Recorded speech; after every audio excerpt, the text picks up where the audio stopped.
ሰላም ይሕዋት ከመይ ፀኒሕኩም ሎሚ እምበር ማፀልታ ናይ ዝሓለፈ ሳልሳይ ክፋል ሒዘ መፅእ ኣለኹ ቅድሚ ናብ ትምህርትና ምኻድና ግን ንሓፃ ንሪኣ ኣላ ኣብ ፌስቡክ ምሰረትክዎ ቪድዮ ገለገለ ሰባት ሰብስክራይብ ግበሩ ኣብና ገለ ኢልኩም ንሞኒ ነዚኣ ንሪኣ ከምዛ ንሪኣ ዘለና ኣብታ ሰብስክራይብ ተጠዊቕና ይኣብየና ይምሽ ሕጂ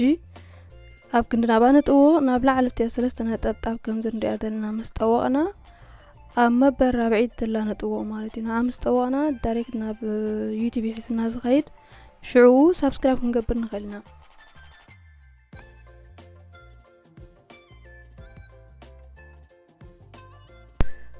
ካልእ ኣብዚኣ ከዓ ሓፃር ኣሕዋት ክብለኩም ዝደሊ ሰብስክራይብ ንግበር ዘይገበርና ብዘይ ሰብስክራይብ ንሪኦ ኣለና እንተን ገበርና ወላ ሓደ ፀገም የብሉን ንግበር ኣሕዋት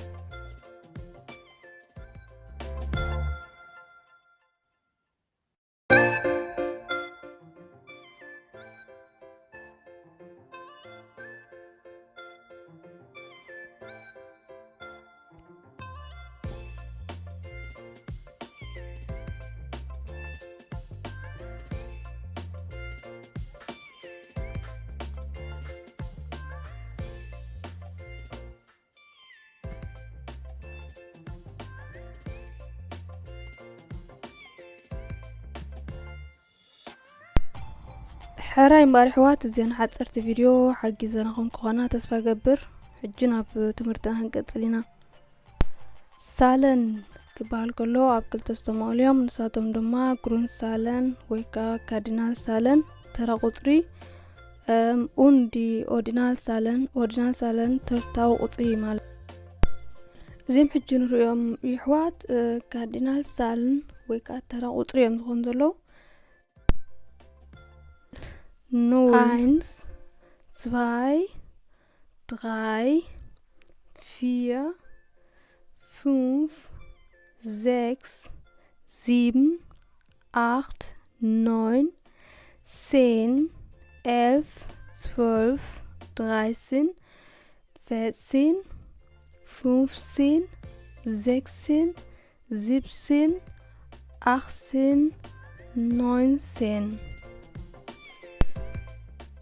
ኣብዚ ከነስተውዕሎ ዘለና ሕጂ ኣሕዋት ካብ ስፓንስሽ ንላዕሊ ዘለው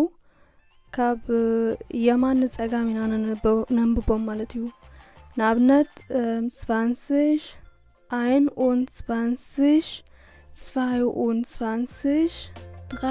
23, 24, 25, 26, 27, 28, 29, 30, 40, 50, 60, 70, 80, 90, 100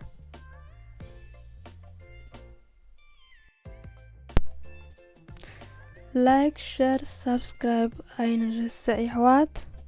زي اين رسعيا قتلنا نريوم يحوات اوردينال سالن ويكا ترتاو قطري erste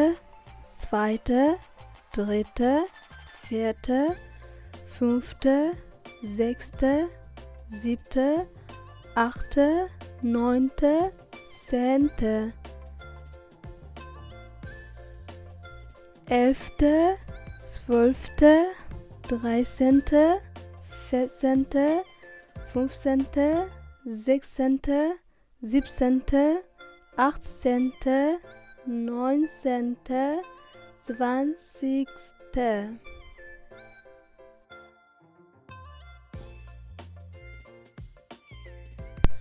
Einundzwanzigste, 22., 23.,